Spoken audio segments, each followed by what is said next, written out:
What's up, guys? Welcome back to the channel. April, we had a really hot start to April, but over the last 2 days, things, to be quite honest, have fallen to shit. Yesterday, I created an analysis, a game plan for further downside on the market. There was a very strong downside move on Tuesday, and we broke some very key structure points. And after seeing that break, there was some cracks that I was interested in exploring. There was some more downside I was interested in exploring on a few individual stocks, but overall, there was some key analysis that I created on the NASDAQ and the S&P that I believed would lead to further downside. Now, let me make this very clear. I still believe that there is some potential downside to be had. However, how I traded it and the time frame that I was looking for it to happen was absolutely incorrect. And in today's video, I want to break down how I lost about $10,000 over the last 2 trading days with the trade idea and the analysis that I created on the S&P and the NASDAQ. Now, this is very important in trading, right? Because you can create an analysis, you can like a certain setup, but the time frame of when it happens and how long it takes to happen and how you position yourself for that trade is extremely important. Now, while I still like some of the analysis that I have and some of the analysis for further downside is still very possible here, what I entered and what I exposed myself to, the risk that I took was too short, and it required me to have a quicker than what has happened move, right? I needed downside a little bit quicker than what has happened. The market has sort of hung around, held some key levels, hasn't quite reversed to the upside, which is why my plan is still intact. But the chop, the sideways, the back and forth has obviously crushed the contracts and has caused me to take a loss on the puts that I was holding. Believe it or not, there are times where your analysis is proven incorrect, right? There's times where we just don't take the right trades, we take losses, and this is very important, guys. Don't think that you're some terrible trader, that you don't know what you're doing. If there's a few times where your analysis is incorrect, this is why we continue to make these videos, continue to learn, continue to educate ourselves, and review what went wrong. And that is why in today's video, we're going to do exactly that. So let's review why my analysis sort of fell apart, why I still think there's some reason to be believing the analysis I have, but why in the short term it has not worked for me. Press that like button, subscribe to the channel. There's not many people on YouTube telling you why they lost $10,000, so I hope you guys do enjoy this one. All right, guys, so we are on the 4-hour chart on the NASDAQ futures, and this is where the whole idea of further downside and the break of some key levels really stemmed for me here on the NASDAQ, and why I was interested in trading some more downside on some individual tech names. So I'm going to talk much more about the setup here on the futures because this is how I make my decisions, right? What is the market doing? This is how I make my decisions. I'm not going to get too in-depth with the trades that I took. You guys know that if you're in the chat. You know the losses I've taken. I've been very transparent about those.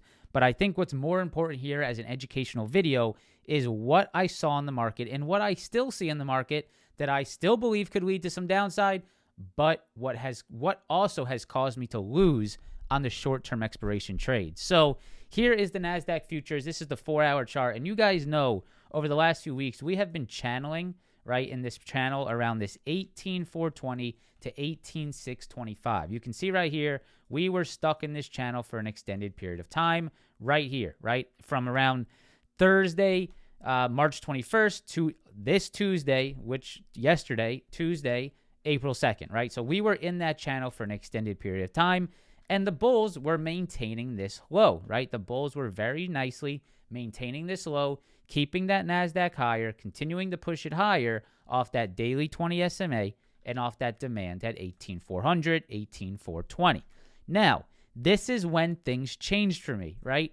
On Tuesday of this week in the pre-market, we had economic data that caused us to drive lower under this demand, right? Under this major consolidation, we had a very clear drive lower under that demand low, right? And that is when markets can shift, right? When we break structure, we break the low, a very important low, right? This is not just a 5-minute chart. This is a 4-hour chart over about a week and a half. You can see we had that low that really held on, and we cracked below it. So I felt that was an important crack, right? An important break under structure, and that this could lead to further downside. Now, this downside move came down pretty aggressively, and it came down into this demand right around this 50 SMA, right around this 18,160, 18,200, which you could see is trying to hold for now. And this was my biggest problem that I had, right? I did not position myself correctly in this drop to the downside. Honestly, looking at this chart now, right now, where we've popped higher back into is where I should have been positioning myself for the shorts, right? I should have sat out Tuesday, sat out today, and now looking at this chart, now looking at this rejection that's possibly coming in, this is actually when my short side idea should be working, right? And what did I do wrong in this situation? I did wrong exactly what I talk about on my channel all the time, right? And you guys know I share my wins, I share my losses, I share my percentage point winning and losing. And you guys know I've had a very good year, and there are, I would say 95% of the time, I stick to my rules, I stick to my trade, I stick to my break and retest. There will always be times that you break your rules, you break your sort of strategy, you get a little bit excited about something happening, right? This is what happened to me, and I will be 100% a man to admit that. I am not someone to hide behind a computer screen and pretend that I am the best trader in the world, okay? There are times, and if you don't think there are, people break the rules, and this is an example of how breaking a rule has caused me to lose money. I see it right here. It's very apparent.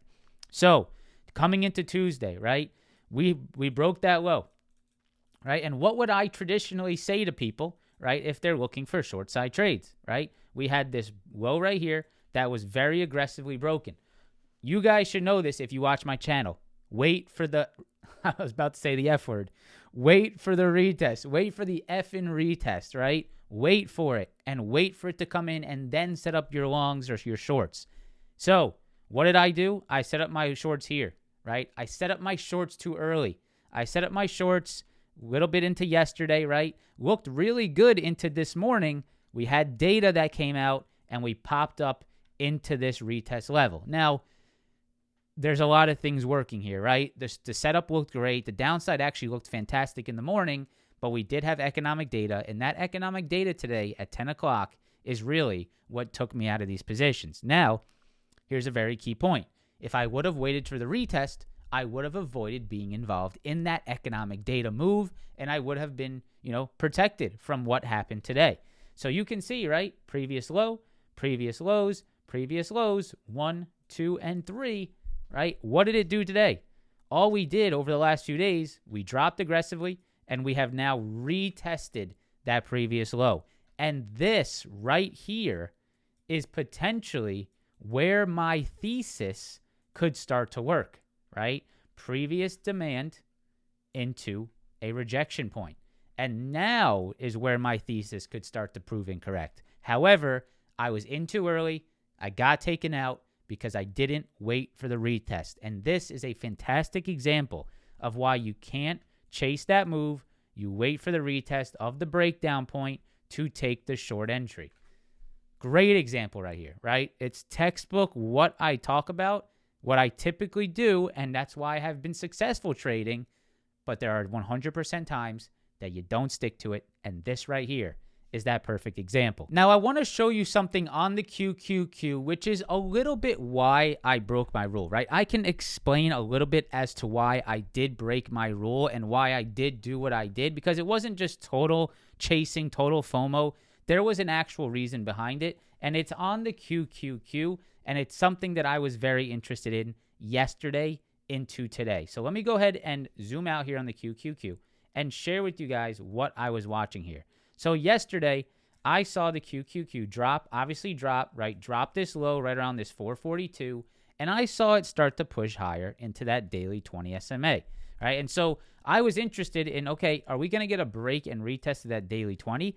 And I wanted to hold my positions overnight because of that, right? This is why I held my positions overnight yesterday into today. I saw, right, a drop, a bounce off that demand, a pop back into that daily 20, getting relatively close to that retest, and I was looking to see if this would continue to fade. It was doing exactly what I wanted this morning, right? And this is the thing that really sucked about this, right? Overnight, and I'll pop up the tweet that I put last night on Twitter. You guys can see I talked about the rejection of the daily 20 SMA, and that is why I have stayed short on the QQQ. It was looking fantastic. We had the big break. We had the retested the daily 20. We started to fade overnight. We faded into open, right? And it was looking great for that sort of continuation move that I was looking for. However, what we always love to say, economic data can invalidate technical analysis. And that is exactly what happened here on the QQQ. You can see we had a monster pop at 10 o'clock today. Economic data was released. I could have done better here to protect myself, and we had a monster move to the upside, totally invalidating the levels that I had on the QQQ. Now, if there is one thing that I attribute to this loss, if there is one thing that I know battled against me like no other, that totally proved me wrong, it was the daily 20 SMA on the SPY. It was the daily 20 SMA, the level I talk about that I say to not short into. What did I do? I shorted into it. All right. And guys, I'm laying it all out on the line for you, right? I'm being completely honest with you guys. I cannot get more honest and transparent with you. I know that I talk about not doing these things. And I know that 95% of the time, I am doing what I say, right? I am profitable because of the things I teach and the things that I do myself. But there will always be times, and I'm not there, guys, trust me. If you don't think there's a professional trader out there that doesn't slip up sometimes, that doesn't, sort of just mess up, right? And you have to, I hope this video helps you sort of relate with me, right? Understand that, hey, I might be a good trader. I think I know what I'm doing, right? If you're out there and you're saying, hey, I have some good days. I definitely know what I'm doing here. But there's some of those days that I just slip up on. Trust me, it's normal. And those are the days that we need to control the losses, right? And that's the best thing that I've done. Control the losses. Make sure we understand what we did wrong so that we can work on it in the future and get just a little bit sharper in the future. So I did exactly what I shouldn't have done here. While the NASDAQ broke that key structure and while we were staying under that key level, the SPY, both Tuesday and today, had some of the cleanest daily 20 SMA holds you could have asked for, right? Right here, once again, SPY yesterday on that big drop, daily 20 SMA, monster hold. Today, dropping into that daily 20 again, monster hold, and upside off that level. That SPY, daily 20 SMA, guys, is no joke. And as long as that SPY is above that daily 20, guys, we have to be careful on the short side, right? Again, this daily 20 holds on. Again, you can see it proving that it is wanting to hold. And this, again, is definitely not something that I will be shorting into, right? Fool me once, shame on you. Fool me twice. I don't even know the saying. Fool me once, shame on you. Fool me twice, shame on me. Whatever it is. Fool me once here on the SPY here, guys. I am not going to be shorting, and I mark my words. I will not be shorting into this daily 20 again this week, anytime in the future. I need that level to break, right? For this market to break down, to have interest in downside continuation. That is the level, without a doubt, that we are going to need to see break. Look at what the SPY did previously, right here. 20 SMA, 20 SMA, 20 SMA, 20 SMA, right? Look at how strong that daily 20 is. And this is the biggest reason why I lost on my positions. Shorting into that daily 20, too much confidence that downside would continue. That daily 20 holds on once again. That was my week in a nutshell, right? The analysis, I believe, makes sense here on the NASDAQ still. I still believe that this previous low could turn into a rejection point. I still believe that this could turn into a rejection point and lead to further downside on the market. I think that is 100% possible and something to be watching, right? While the SPY is above that daily 20 SMA, which is very clear and very strong, there is the NASDAQ, which is now rejecting it, right? It's getting stuck below it. So it's a little bit tricky here. But this NASDAQ is something to be watching. This is the analysis that I had this week. I got in too early. I shorted into that daily 20. And you guys can see right here, live example for you, someone that lost just about $10,000 doing it. So I hope this video proves to be a learning lesson for some of you. Those levels are crucial. And if you slip up and you don't stay precise with your entries, you can end up like me and taking a loss. Now, of course, you guys know it's not all terrible. We made $180,000 last month. This is a loss that I can accept and I can take. But what irks me more than anything is when I break a plan, when I break my rules. The money that I trade is something I am comfortable with. I can take these losses. I can learn from them. I'm not blowing up my account. This is how you trade, right? I'm never going to blow up my account, right? I'm not trading with that kind of size, and I'm understanding of risk management. But this is something that irks me more, is when you have a plan, when you have a strategy, and you don't really trust it. And I hope that, or you don't abide by it. And I hope that this video is a way to show you that if you break your strategy, break your system, usually bad things come from that. So I hope you enjoyed the video. Press that like button, subscribe, and I hope to see you in the next one. Peace.